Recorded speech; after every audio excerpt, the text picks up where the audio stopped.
मध्य प्रदेश और छत्तीसगढ़ में विधानसभा चुनाव के लिए गुरुवार को वोटिंग हुई।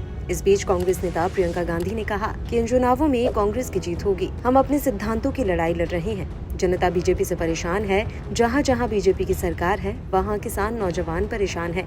रोजगार नहीं मिल रहा, शिक्षा के माध्यम नहीं है। उन्होंने कहा कि मुझे इस बात की खुशी है कि हर चुनाव में महिलाओं का बड़ा योगदान है। प्रियंका गांधी ने सिंधिया पर दिए अपने बयान को लेकर कहा कि वो हमें गालियां देते रहते हैं, हमारे परिवार के बच्चों को भी नहीं छोड़ा। हम तो रोते नहीं हैं। हम जानते हैं कि सार्वजनिक जीवन है, सुनना पड़ता है, लड़ना पड़ता है, संघर्ष करना पड़ता है, तो अब ये भी सुने।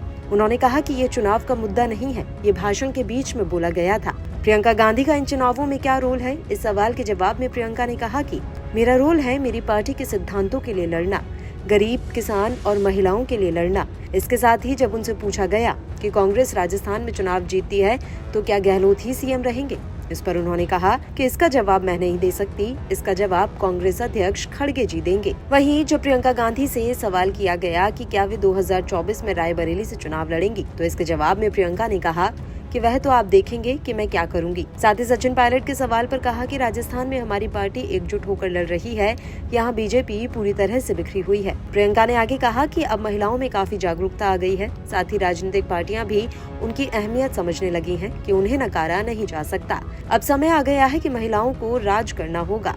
हर राजनीतिक दल को महिलाओं के लिए लड़ना पड़ेगा। जब उनसे पूछा गया कि आपने जो महिलाओं के लिए यूपी में आवाज उठाई उसका असर नहीं हुआ, इस पर प्रियंका ने कहा कि क्रांतिकारी विचारों को धरातल पर आने में वक्त लगता है।